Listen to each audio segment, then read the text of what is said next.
Сәлеметсіздер ме, құрметті оқушылар? Қаныш Сәтпаев атындағы орта мектебі биология пәні 8 сынып пән мұғалімі Жұмабек Әйгерім. Тақырыбы: мәдени өсімдіктер мен үй жануарларының шығу орталықтары. Оқу мақсаты: мәдени өсімдіктер мен үй жануарларының шығу тегінің орталықтарын оқып білу. Селекция ғылымы қандай ғылым?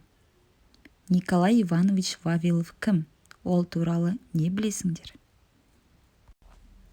Николай Иванович Вавилов ресейлік және советтік генетик ғалым, ботаник, селекция маманы, географ ғалым, КСРО ғылым академиясының академигі, мемлекет және қоғам қайраткері, КСРО ғылым академиясының академигі, Қазақстан ғылым академиясының құрметті мүшесі. Вавилов өмір сүрген кезде мәдени өсімдіктердің шығу орталығын зерттеу үшін негізінен салыстырмалы анатомиялық әдіс қолданылған. Сол кездің өзінде Вавилов өзінің бір экспедициялық саяхаты кезінде алманың отаны Алматыға жақын тау шатқалдары деп өз болжамын айтқан.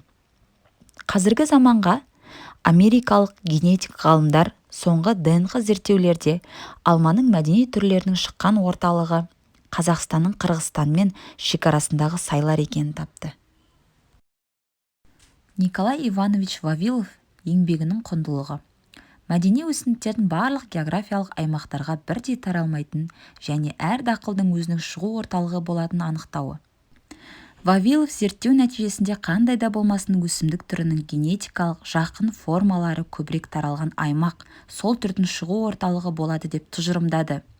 Жинақталған материалдарды талдай келе, ғалым мәдени өсімдіктердің 7 түрлі шығу орталығы болатынын анықтады.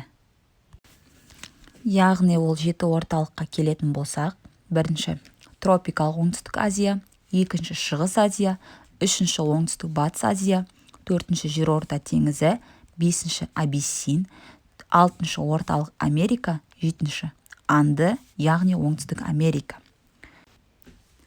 Балалар, мына суретке назар аударайық.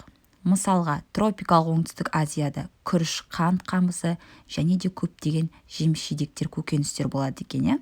Мына екінші суретте мысалға шығыс Азияда соя, тары көптеп таралған.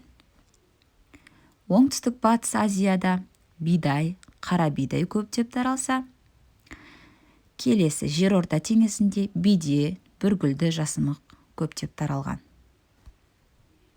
Абиссинде ноқат және бидайдың, арпаның ерекше түрлері кездессе, орталық Америкада жүгері, ұзын талшықты мақта көптеп кездеседі екен. Ал Аңды, оңтүстік Америкада картоп тәріздес көптеген өсімдіктер кездеседі. Балалар, жануарлардың қолға үйретілген орталығы да мәдени өсімдіктердің шығу орталықтары сияқты ежелгі өркениетті аудандармен сәйкес келеді екен. Мысалға алатын болсақ, Қытай Малай орталығында тауық, үйрек, тұт жібек құрты осы жануарлар кездессе, үнді орталығында буйвол, ит, тауыс, тауық, үнді мысығы кездеседі екен. Оңтүстік және батыс Азия орталықтарында ірі қара қой, ешкі, шошқа, сыңар өркеш түйе, баларалар кездеседі екен.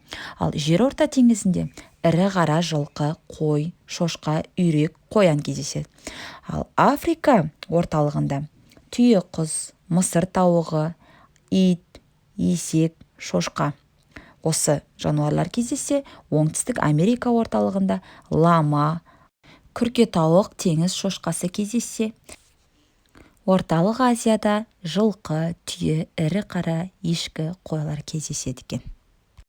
Балалар, барлығын түсініп болсақ, бізде бағалау кезеңі. Бізде бірінші жасыл эволюция тақырыбына реферат жазыңыздар. Бұл үдеріс мәдени өсімдіктердің шығу орталықтары мен мәдени өсімдіктердің алғашқы және арғы тегі болып табылатын өсімдіктер тұқымдарының жинақтамасын жинау туралы ілім болмаса жүзеге асу мүмкін бе?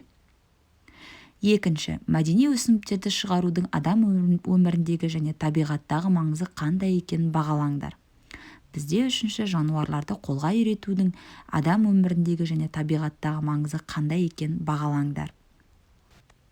Балалар, сабақтың соңында бізде жетістік баспалдағы Суретте қай баспалдаққа дейін жеттіңіздер, соны белгілеп кетіңіздер. Үйге берген тапсырманы жақсылап орындаймыз. Назарларыңызға рахмет. Сау болыңыздар.